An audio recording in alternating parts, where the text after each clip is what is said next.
If you've been feeling stuck with your health, your habits, or your energy, I want to say something clearly. Feeling stuck does not mean you're broken.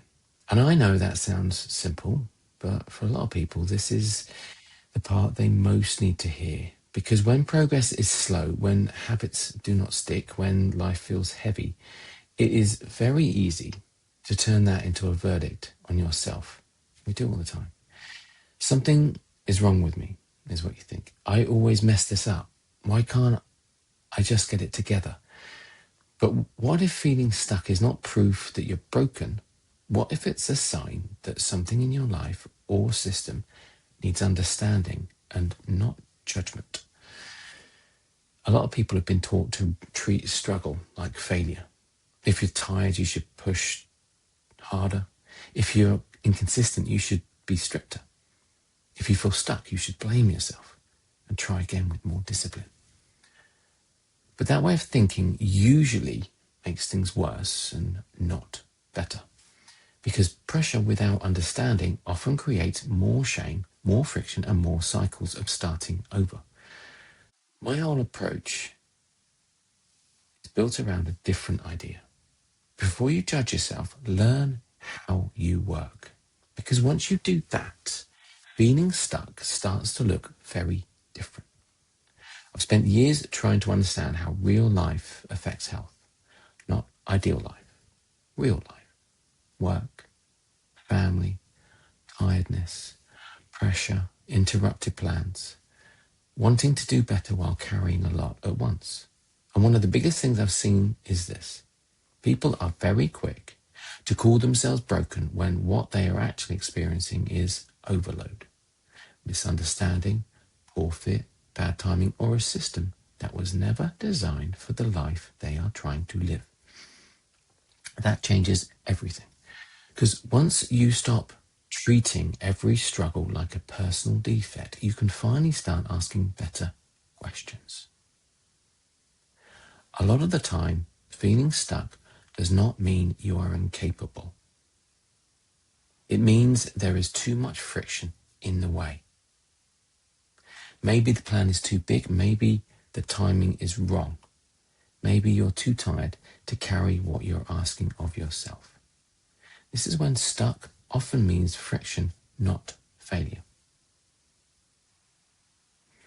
Maybe life is full and the habit does not actually fit the shape of your day. That's not brokenness, that is information. And that matters because when you treat friction like failure, you attack yourself instead of adjusting the system. And that is only one layer of it, because there's something else people miss even more. You may be working against your real life. A lot of health advice sounds good in theory, but it assumes ideal conditions, more time, more energy, more money, but less pressure and fewer responsibilities. So people try to follow a plan that was never built for their actual life. Then when it does not work, they blame themselves. But sometimes the problem is not that you failed the plan. It's that the plan failed your reality.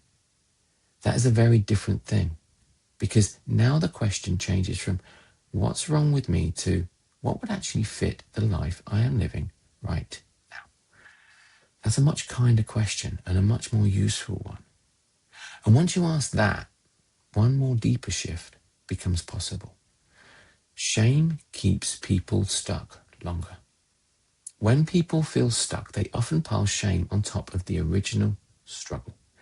Now they're not only tired, they're overwhelmed or inconsistent, they're also disappointed in themselves. And shame makes action heavier. It makes everything feel more personal, more loaded, more hopeless. That's why this matters so much, because if you can remove the verdict, you create space for understanding, and understanding creates options. Not fantasy options, but real ones, small ones, usable ones, the kinds of next steps that actually help. And that leads to the most important part. Understanding changes what you do next. Once you stop treating stuckness like proof that you are broken, you can start reading it differently. Maybe you need smaller habits. Maybe you need more recovery. Maybe you need to simplify. Maybe you need to stop trying to change everything at once. Maybe you need more support, not more pressure. This is why healing habits begin small. Not because small is weak, because small is usable. And usable is what real life can repeat. That is where movement begins again. Not in self-attack, but in understanding.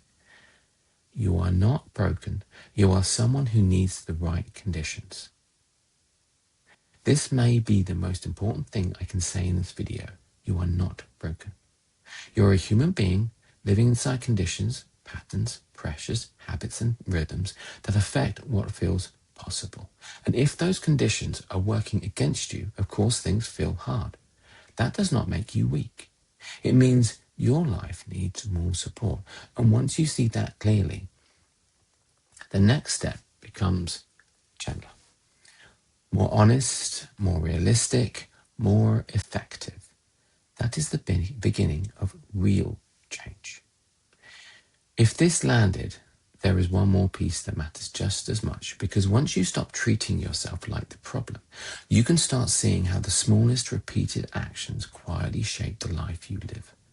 And that is where the deeper habit picture starts to come together.